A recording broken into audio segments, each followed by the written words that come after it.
Welcome to this special edition of SAU Weekly, your source for the latest news and sports from St. Ambrose University. I'm Cooper Ull. And I'm Lily Reed. As you can see, we've left our new studio to bring you to the heart of campus to showcase SAU's newest upgrade, Higgins Hall of Innovation and Human-Centered Design. After more than 2 years of construction, Higgins Hall is now home to the Institute for Person-Centered Care and our public health and social work programs. The redesign and renovations of the second oldest building on campus were done by Studio 483 Architects and Estes Construction. The upgrades cost a total of $11.5 million, with $5 million coming from historic tax credits and donations. The new building creates new learning experiences in one of the most prominent locations on campus.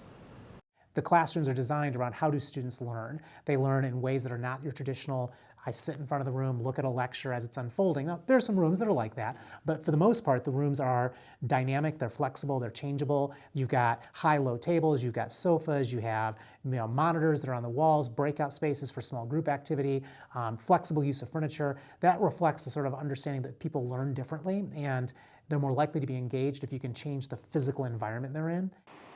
This is the first of what the administration hopes to be more student-focused buildings to help students engage in their learning. But how did we get here? SAU Weekly's Miranda Richards takes us back in time for a look at what was once LeClaire Hall. Higgins Hall, previously known as LeClaire Hall, has a rich history. President William Hannon oversaw its construction in 1915, stressing the importance of athletics in a college education. He said, quote, "We can and should take an interest in athletics, but we must not forget that our mental training is as important as our physical department." His words would ring true today for Higgins Hall and its holistic approach to learning. When LeClaire Hall opened the following year, it cost $115,000. It housed a swimming pool on the first floor and a basketball court on the second, with an indoor track above. You'd often see athletes running in both directions around the 45-degree banked track. Coach and PE instructor Leo Kilfoy said its steep angle would strengthen both of your ankles. The gym started as the basketball court and soon became the home of physical education classes. The gym also doubled as an auditorium before the addition of our Galvin Fine Arts Center in 1968. The same year it was built, Congress passed the National Defense Act that established the Reserve Officer Training Corps at colleges and universities. And upon President Woodrow Wilson's declaration of war in 1917, the question of military training at St. Ambrose was answered. LeClaire Hall was then used for marching and saluting and had a rifle range for target practice. LeClaire Hall was also the home to the university's commencement ceremonies. At the heart of campus, many graduates found it special to receive their diploma here. LeClaire Hall was part of President Hannon's overall initiative for St. Ambrose College to be an accredited institution, a way for the campus to feel more like home. Now, Higgins Hall is home to 5 classrooms, 20 offices, and a student study space, but is still embracing its history at the heart of our campus. With SAU Weekly, I'm Miranda Richards. Thanks, Miranda. The pool that was in the lower level of LeClaire Hall may be gone, but its importance will remain there. One of LeClaire Hall's original features was the first indoor underground swimming pool west of the Mississippi River. While the pool has since been drained and filled with concrete, it is remembered by many of our alumni, including some who are still on campus. I was a part of the Black Student Union. We would have social gatherings, parties with other Black Student Unions, invite them to campus. And in the Beehive, well, one year we decided we wanted to have a pool party, and so we did that in our pool, and then I think the year before we had a pajama party in the Beehive, but then we again the pool party. So we had students from Augustana, from Scott Community College, and we may have had some from across the river as well, or from Black Hawk. The lower level of Higgins Hall is now occupied by 3 classrooms. Room 6, located where the shallow end was, is where first-year social work and person-centered care students will begin their college journey. Next door, in room 7, over the middle of the pool, is where sophomores and juniors will do most of their learning. Lastly, room 8, over the deep end, is where seniors and graduate students will complete their journey through their program. The outline of the pool can still be seen in all 3 classrooms. LeClaire Hall was originally named after Antoine LeClaire, one of the founders of the city of Davenport. Now, Higgins Hall is named after SAU alum Tom Higgins, who generously donated to his alma mater to help make the renovations possible. SAU Weekly's Luke Vera introduces us to Tom Higgins. Check it out of me. 1, 2, 3, go. For Tom Higgins, the opportunity to reimagine LeClaire Hall and to transfer to St. Ambrose University back in the 60s boiled down to one thing. It was the right place at the right time. I showed up on campus, and pretty much from day one, I thought, oh, this is going to work out great. You know, the people were nice, really welcoming. Higgins excelled when he was a student here at Ambrose and was even named student body president soon after. He graduated cum laude in 1967 and has since held a number of distinguished job titles, including senior White House staff member under President Jimmy Carter, senior vice president of Blue Cross Blue Shield of Maryland, and now the founding CEO of Presenta Biosciences. And a lot of it, you know, was frankly because of a commitment I have, a personal commitment, but a professional commitment to do a much better job of integrating health and human services so that you're really healing the whole person. So when Higgins returned to campus to sit on the board of trustees, he found himself on a walk with former SAU president, Sister Joan Lisinski. We walked by what was then LeClaire, and I said to her, I turned to her and I said, I'd really like to be a part of making this an opportunity instead of what it was then. At that time, Higgins had played a role in the creation of SAU's Institute for Person-Centered Care and the public health and social work programs. All of these were located off campus. Finding a place where you can put all of these programs, public health, social work, person-centered care, and others, I thought this place was ideal. And to her great credit, Joan got it instantly. And current president Amy Novak shared that vision with an even higher goal in mind. She said it really has to be thought of as a center for innovation around human-centered design. And as soon as she said it, it just registered with me. It's like, yeah, that's right. What was once a place centered on physical activity is now meant to better the whole person. Higgins found that when he first arrived here at SAU, and now hopes that legacy can live on within Higgins Hall. So obviously it meant a lot. At the end of the day, it was about the people. It's always about the people. And Ambrose is, you know, anybody who can make it to a relatively small school like Ambrose, as opposed to a big university where you're going to get a lot of much more individual attention and be with such, you know, terrific people is fortunate, you know, and I felt like I was fortunate. I was lucky. For SAU Weekly, I'm Luke Vera. Thanks, Luke. Although Higgins has yet to see the completed building in person, he says he's looking forward to doing so at the dedication ceremony. The St. Ambrose community is encouraged to take a tour and celebrate the new space on Saturday, April 13th. To RSVP, email events@sau.edu.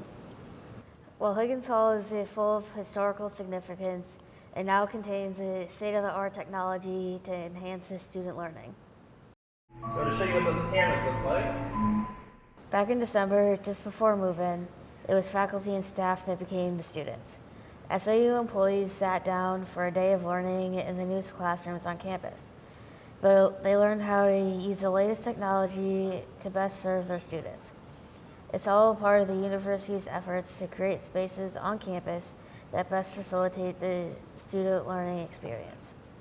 Higgins Hall is an example of an ongoing process of reimagining the campus for the 21st century learner. So if you think back to McMullen Hall and sort of the changes that were made from that building to reflect the sort of old meets new, tradition meets innovation, that building reflects sort of what I would call the cutting edge of business education. Higgins Hall is that same space now for health and other sort of adjacent experiences that students might have on campus. A representative from Tri-City Electric led the classes so our faculty could learn how to use the technology in these classrooms. Coming up next, Miranda Richards sits down with SAU President Dr. Amy Novak for more on the historic renovations of Higgins Hall. And later, highlights from softball, men's lacrosse, and a recap of our swimming and diving team's trip to nationals. We'll be right back. preparations for the renovation to LeClaire Hall are underway, forcing the St. Ambrose Fighting Bee Band, which has been using the 105-year-old building since 2016, to move out. Dateline SAU's Austin Albert was there on moving day. In October of last year, the St. Ambrose Board of Trustees and President Amy Novak announced an $8 million renovation to SAU's second oldest building, LeClaire Hall. While the renovation will do a lot of good for the campus community, the news meant that the SAU Fighting Bee Band would be relocating to a new space off campus. This past weekend, it was all hands on deck to help the band settle into their new home at the St. Vincent Center Gymnasium. Players from the SAU football and men's lacrosse teams were there to lend a hand, all too happy to help a fellow athletic team. Our guys are always willing to help around campus, so it's just a great opportunity for us to, help out someone in need. And, they need the numbers, so we thought, why not? We got 40 guys, so make the job a little quicker. The move, which could have taken up valuable rehearsal time for the SAU athletic band, took just 2 hours, with members of the band excited for the extra help. There's a lot of people here, much more than I expected to see, and so it's really nice to see everyone coming and helping out, because it would definitely be a lot of stuff to move, as you can see, without everyone's help. It's really nice to get some athletes to come and hang out and help us out, because band kids, I don't know. It was nice to get a lot of muscle from some of the other places. After the job was done, everyone involved posed in front of the band trailer for a photo as a reminder of the campus community working together towards a common goal. Austin Albert, Dateline, SAU. October of 2021 was a busy month for St. Ambrose. Less than a week after Dr. Amy Novak's inauguration as the 14th president of St. Ambrose, the university unveiled plans for the renovation of LeClaire Hall. Joining us now in this week's What's the Buzz, Dr. Novak reflects on its historic transformation into Higgins Hall.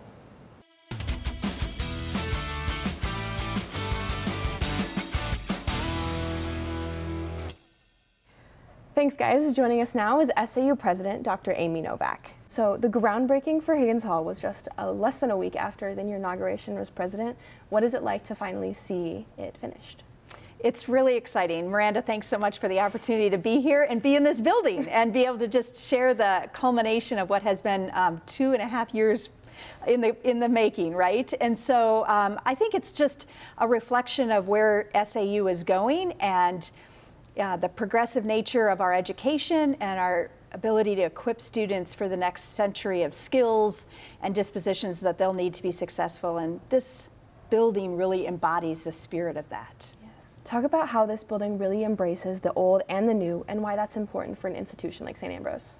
So this building is over 100 years old, and I think it speaks to the fact that we are rooted in a tradition here that has long been one that's committed to valuing professional communication and the liberal arts skills that we talk about, the ability to synthesize content, our faith tradition as a Catholic institution.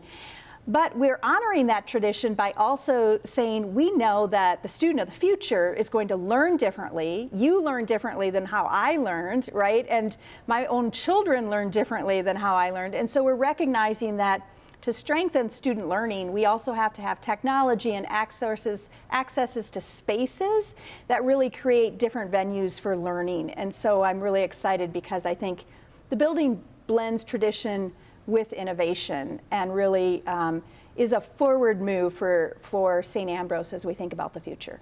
It must also be great to finally have the MSW program and the IPCC not only on campus but in the heart of campus. So they've been off campus, as you know, about 20 minutes away. And so knowing how important these programs are to our community and just the important role they've played in equipping students for work in our community, it's exciting to have the Institute for Person-Centered Care, our public health program, as well as our social work program now on campus. It also allows for just much more departmental collaboration between different parts of our campus and those particular programs. So we're excited to welcome those students, the faculty and staff back to campus and really bring them home.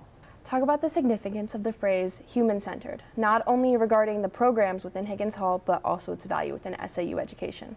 So I think one of the things we sometimes have in our world today is we take the human out of the learning, or we take the human out of the complex problem, and we sometimes just look at the economics of a situation without really considering what impact does that have on the person.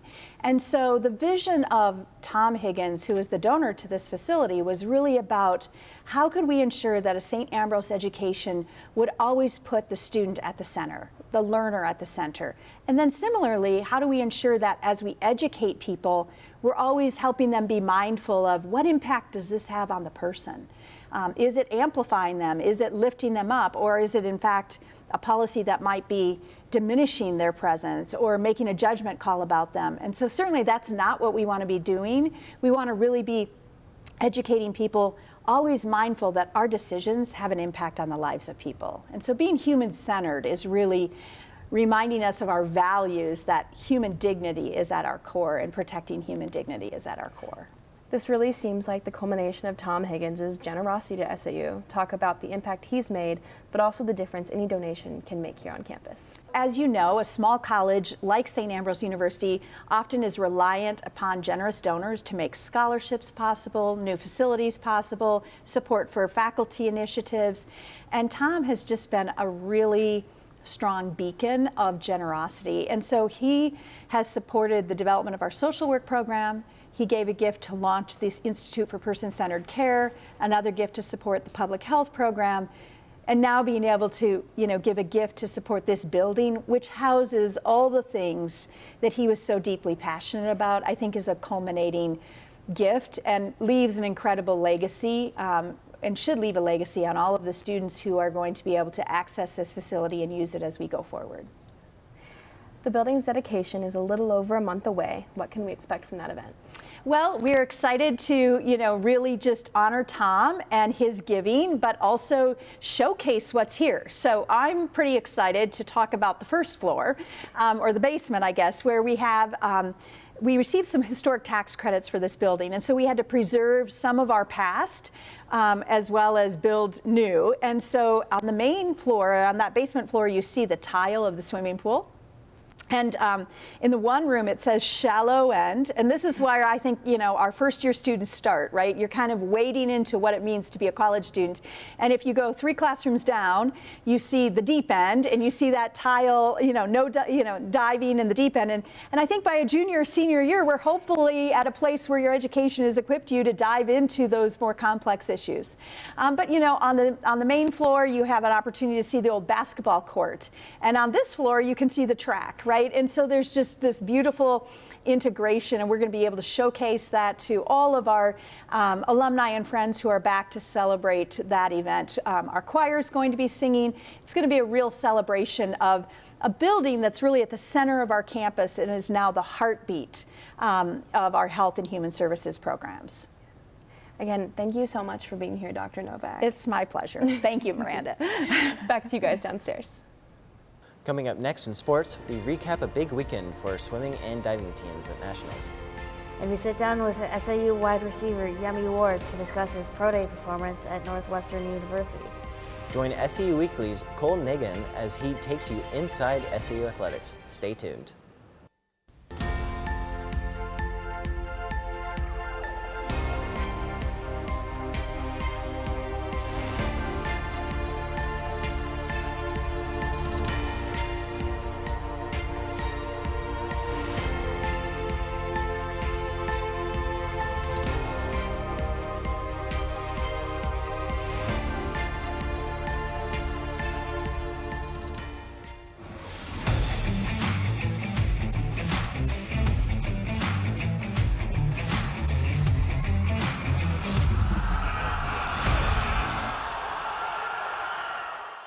Wednesday afternoon was a busy one at our St. Vincent's Athletic Complex as our softball team hosted the Grandview Vikings for their first outdoor series of the season.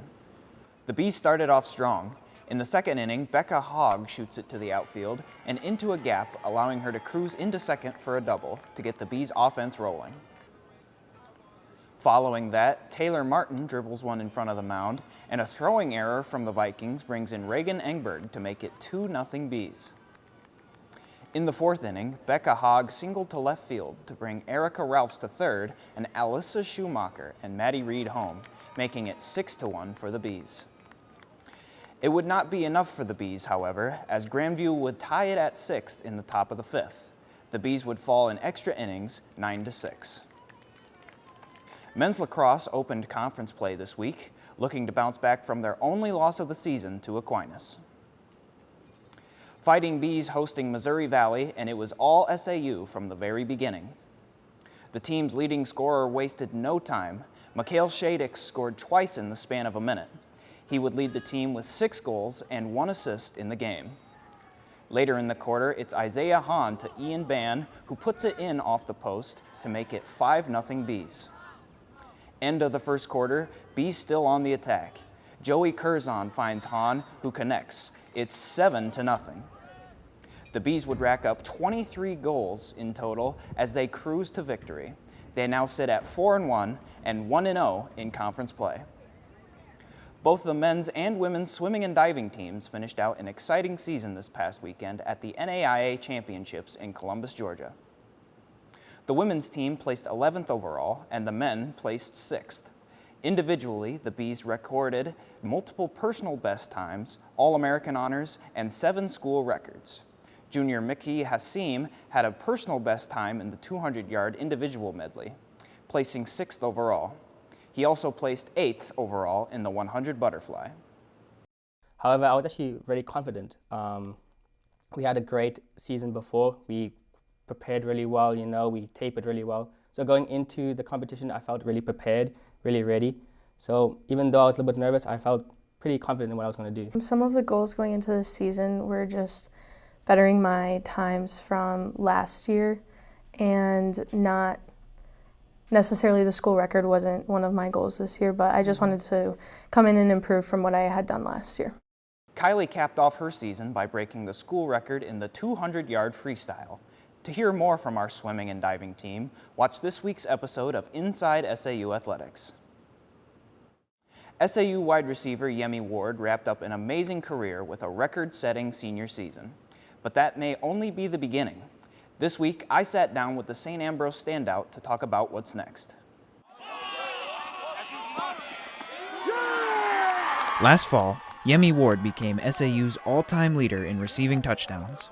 It was a monumentous occasion for the senior receiver, but it was a conversation before the game that he'll never forget. I mean, Coach Phillip, he had talked to me earlier in the week about a Colts scout coming in or whatever, and I was like shocked. The Indianapolis Colts had sent a scout to St. Ambrose to be in attendance for Ward's record-breaking performance. Those scouts liked what they saw and wanted to see more.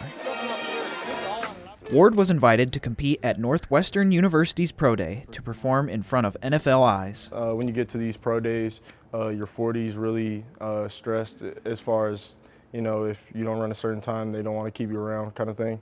So I know that was a huge point. So I know running track here and getting those times and, the records I got here helped a lot. For an athlete who's so comfortable on a football field, Ward couldn't help but pinch himself when he arrived at the pro day. It was crazy, just like, I don't know, just a surreal feeling. Like just finally, you kind of imagine, like, all right, there's scouts here, you want to work hard or whatever, but like actually seeing them right up close and personal was awesome. I really enjoyed it. I didn't feel like it was like too big of a moment or anything like that. Like at the end of the day, it's just football, and we're just out there, we're doing the same stuff, just other people watching. It's a long road ahead still for Ward, as he hopes the Colts or another team will call on him come rookie minicamps. For now, Ward is grateful to show that opportunities aren't limited to those at the Division I level. I just feel like a little kid again. Ever since I played football, I've just had a dream of playing in the NFL. And, you get older, people tell you what you can and can't do. But honestly, I was just happy, grateful, excited, and loose, honestly. Like, I didn't feel like, I was carrying any extra baggage or anything like that. Like, this is what I want to do. With SAU Weekly, I'm Cole Negan. That'll do it for Inside SAU Athletics. I'm Cole Negan. And that's all we have for you on this edition of SAU Weekly. Remember to check out the SAU TV Facebook and Instagram pages for our newscast, top stories, and more. You can also find them on The Hive at sauthebuzz.com. We'll leave you with another edition of Annie on Campus. Thanks for watching and enjoy your spring break. Hey everyone, it's Annie back with Annie on Campus, and today we'll be asking students about what their spring break plans are. What do you plan on doing for spring break? I plan on playing the drums and probably recording some more episodes for my radio show here on campus. Pretty much just work. Where do you work? Genesis East. What are you doing for spring break? I'm going to Punta Cana. I am going to Lexington, Kentucky. Hey, fun. What do you plan to do there? Watch softball. I'll be in South Dakota on a service trip. Just gonna relax the whole time. I'm gonna be staying here over break and working out with the football team. Well, I'm not really doing much of anything, actually. Just relaxing. We're going to Florida to play softball. I'm gonna go home and sleep. This spring break, I will also be going on the Florida trip for softball and spending times with friends on the off days at Disney and on the beach.